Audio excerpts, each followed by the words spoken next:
নমস্কার বন্ধুরা, আজ আপনাদের সঙ্গে শেয়ার করব একদম সিম্পল একটা রেসিপি। বাড়িতে কোনো সবজি না থাকলে এই চিংড়ি মাছ দিয়ে আপনারা একটা দারুণ রেসিপি বানিয়ে নিতে পারেন। দুটো একটা পটল হলেই এই রেসিপিটা আপনারা বানিয়ে নিতে পারবেন। এখানে আমি 3টে পটল আর একটু আলু নিয়ে পটল আর আলুটা ভালো করে ভেজে তুলে নিলাম। এবার ওই একই তেলের মধ্যে বাগদা চিংড়িগুলো দিয়ে একটু নুন হলুদ দিয়ে ভালো করে ভেজে সাইড করে নিয়ে কড়ার মধ্যে দিয়ে দিলাম দুটো শুকনো লঙ্কা, একটু গোটা জিরে আর গোটা গরম মশলা ফোড়ন দিলাম। আর দিচ্ছি দুটো তেজপাতা, আর ওই তেলের মধ্যে দিয়ে দিচ্ছি আদা বাটা। আজকের আমি কোনো পেঁয়াজ রসুন ব্যবহার করব না।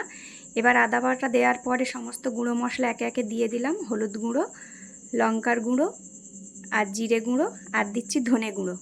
এবার মশলাটা চিংড়ি মাছের সঙ্গে ভালো করে কষিয়ে নিয়ে পটল আর আলুটা ভেজে রাখা ছিল, সেই পটল আর আলুটা দিয়ে দেব। আজকের একদম সিম্পলভাবে পটল চিংড়ি বানাচ্ছি। গরমে, খুবই গরমে আপনারা এই হালকা পাতলা পটলের ঝোলটা করে বানিয়ে খেতে পারেন। এতে কোনো আদা রসুন পেঁয়াজ বা কোনো কিছু আমি ব্যবহার করিনি। একদম জিরে বাটা দিয়ে সামান্য নুন চিনি পরিমাণ মতো জিরে গুঁড়ো দিয়েই আজকের এটা বানিয়েছি। দেখুন, পরিমাণ মতো নুন আর চিনি দিলাম, দিয়ে আবারও চিংড়ি মাছটা পটলের সঙ্গে ভালো করে কষিয়ে নিয়ে এবার জল দিয়ে দেব।